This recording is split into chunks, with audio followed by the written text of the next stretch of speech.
Hey folks, how you all doing? If you're watching this and unsure what I have done before, why I'm only ranking Bob Dylan's albums from 2000 to 2020, go back. There's 3 other videos. I'll leave the links below. The first one is the 10 or so albums released in the 1960s. I've done that in one video. As the 10 or so albums from the 1970s, I've done in one video, ranking least favourite to favourite. And then I've also done a third video which encompasses the decades of the 80s and 90s and ranked those 10 or 11 albums. So I'll leave the comments, as I said. I'll leave the links below, and yeah, go back and watch those ones as well. If not, get ready for ranking the 9 Bob Dylan albums from the year 2000 to 2020 in this 4th and final installment. So off we go. At number 9 on my list, we have Triplicate, a 30-track triple CD album of standards. The problem I have with this album is it's simply too long and all too much of a muchness to listen to in one sitting. Other than that, the discs are okay. Each individual disc of tracks which have been actually collated into 3 different styles. So disc 1, all the songs are after hours, if the sun's gone down, that's what they're sort of about. Disc 2, Devil Dolls, and disc 3, the songs are all about coming home late and that sort of thing. So they're all on there like that, if you can read that. And 10 songs, I don't know if you can read them, but yeah, it's okay for what they are. 5 out of 10. At number 8 on my list, we have Fallen Angels, another covers album. It's basically a jazzy, bluesy covers album of songs standards, sung by Frank Sinatra. Dylan warbles his croaky vocals through 12 tracks here, sometimes in tune, most often and more than likely not in tune. But that's Bob Dylan, an album I rarely listen to be honest with you, because I'm not really a fan of Frank Sinatra or his songs, and yeah, it just sounds like much of a muchness again for me, but it's okay, it is passable. I'll listen to it, and it's 5 out of 10. Number 7 on my list, we go to Shadows in the Night. This is the first Crooners covers album he did release, before the other 2 that I've just mentioned. These are all songs that Frank Sinatra made famous. So I guess the 3 of these albums are Sinatra, crooner, 1940s and 50s stuff in a trilogy of albums. Yeah, there's nothing bad on here. I guess it's more of novelty value having a Bob Dylan covers album, for a change from his usual stuff that you really have to listen to the lyrics and the words and the phrasing and see what everything means with hidden meanings. But here's just a straightforward little album. This one is ahead of the other 2 simply because it was the first of that kind of crooning type album. He's not really much of a crooner, Bob Dylan, though, is he, to be honest with you? But it's not a bad album for novelty value, I guess, for want of a better phrase. Speaking of novelty and novelty tunes, number 6 on my list, Christmas in the Heart. There's choirs, there's accordions, there's mandolins, etc. to give this country Christmas Yuletide album an old-fashioned feel of the 1940s and 50s, and it works. It's very traditional. Even the cover art is very old-fashioned. Inside you've got this, which is sort of like a 1950s image from that period. Then in comes Bob Dylan. He's got this gruff, scratchy, not very Yuletide sounding voice, but it does work. You know, he warbles his way through Winter Wonderland, which is nice enough. Little Drummer Boy, Oh Come All Ye Faithful. There's a lot of standards on here. There is a new song on here. Here Comes sorry, what is it called? Must Be Santa. I believe Bob Dylan actually wrote that, and it was a new song recorded for it. I mean, who would have thought all these years ago that Bob Dylan would ever do a Christmas album and sell out? You know, no one would have ever thought that. And who would have thought Bob Dylan would be singing Ho Ho Ho on any sort of album? But he does it. All the money for this album did go to charity, for the elderly people. I think from memory, every nursing home, retirement home, village place in America actually got given a copy of this album for the elderly residents. So Bob Dylan did the right thing here. You know, he did the right thing. He gave the album away to people who needed it. Well, people he thought would need it or appreciate it, and all the monies from it went to charity. Like, it's an enjoyable album, especially for the first Christmas. You listen to it, maybe the second Christmas. After that, it's sort of, you know, you fast forward and skip tracks and just play the 2 or 3 that you want. But it's not a bad little album. 5.5 out of 10. Number 5 on my albums rankings of Bob Dylan's albums from the 2000s onwards. I've got Tempest. I really thought this one would rank a lot higher than it did, but number 5 still pretty decent.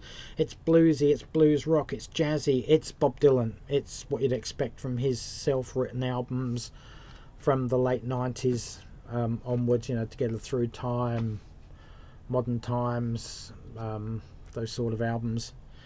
It proves it still has it when he wants to put the effort in 50 years into his career. Tempest, great song. Duquesne Whistle, absolutely brilliant. That's got a real thumping vibe about that. Scarlet Town, Early Roman Kings, all really, really good songs. Very good late career album. This guy had been in the music business 50 years when this came out. Just proves he still has it. And 7 out of 10 for that one from me. Number 4 on my list, we go to Love and Theft. This was his first release of the 2000s onwards, and he's back, baby. He's back with this album. It's not a great album, but it's a solid return to form. There's contemporary folk on here, there's blues on here. Sounds very similar in vibe to the Rolling Thunder Revue from 75, 76 type period. Really, really good album. Certainly not his best album, but still a really good album. I think Mississippi is probably my favourite track on here. Lonesome Day Blues. And let's go Po' Boy as well. 7.5 out of 10. Number 3 on my list.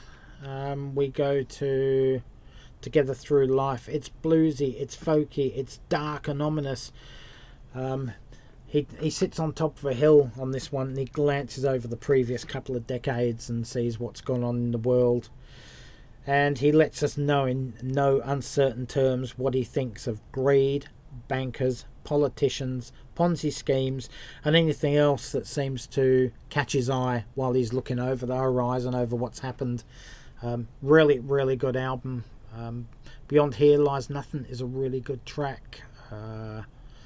My Wife's Hometown, a really good one. If You Ever Go to Houston, Life Is Hard, just a really, really solid album. 8 out of 10. Number 2 on my list. This was a toss-up between number 1, what was actually number 1, and this one, as to what was going to be 1 or 2. So number 2 on my list, I've actually gone for Modern Times on this occasion. I listened to this album a lot, probably more than a lot of other Bob Dylan albums over the last 15 years, I guess. This is the 3rd in the trilogy of critically acclaimed albums. Well, 4 albums actually in a row.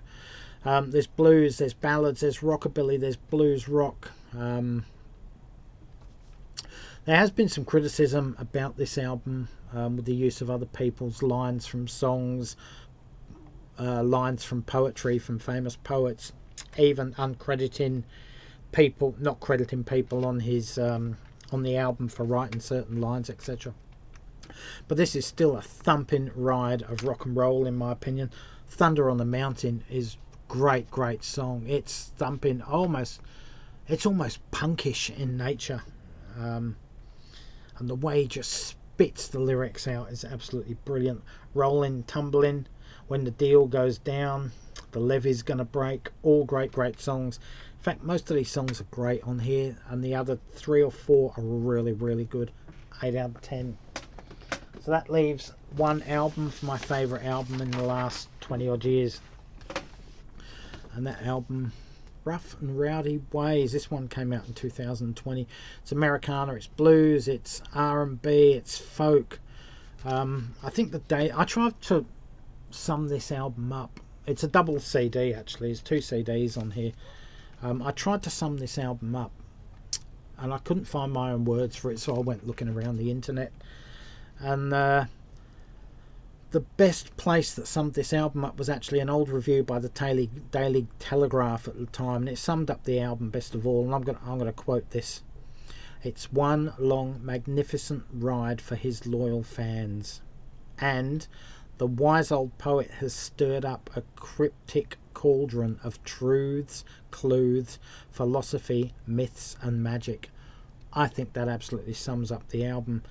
If you want to hear Dylan at his best, and you haven't heard this album, after you've listened to this video, go and type in Bob Dylan Murder Most Foul. It is 17 minutes of sheer lyrical genius, which sums up the turbulent 1960s overall. He narrates it over a piano, and it's just, nothing's repetitive. It's absolutely brilliant. He does deal with the death of JFK during most of it, but he drops all the musicians' names, etc., other political people's names. Absolutely brilliant. The album for me, best tracks, what shall I say are the best tracks? I Contain Multitudes, really, really good song.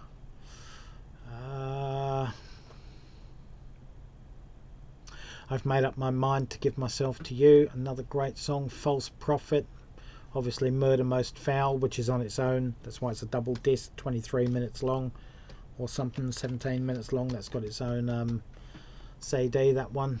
But yeah, a great album. This album would come in at 8 out of 10. Really, really good album for a guy that's, you know, almost 68 years into his career, and he's releasing albums that are worth 8 out of 10. That's absolutely incredible. Murder Most Foul, the track itself, would come in at a 10 out of 10 and would certainly be a top 10-ish song from his entire career, in my opinion. Anyway, guys, that's my ranking of the top 9 or 10, which are the studio albums from the 2000s onwards. As I said, he released an album last year, end of 2023, which I haven't included. I haven't got that album, and I haven't had enough time to listen to it anyway to include it, which wouldn't be fair anyway. So leave your albums rankings in the comment section below. If you've got different rankings than me, if you think I've got it wrong, let me know. I'm not bothered. Let me know what you think. This is my opinion. You've got yours, and I'm more than happy to listen to your opinion and have a discussion about it. Anyway, guys, go back and watch the other 3 videos. The links are below. Until the next videos come out, thanks for watching all 4 of these. If you've watched them, stay safe, take care, all for now. Catch you around, and bye, folks.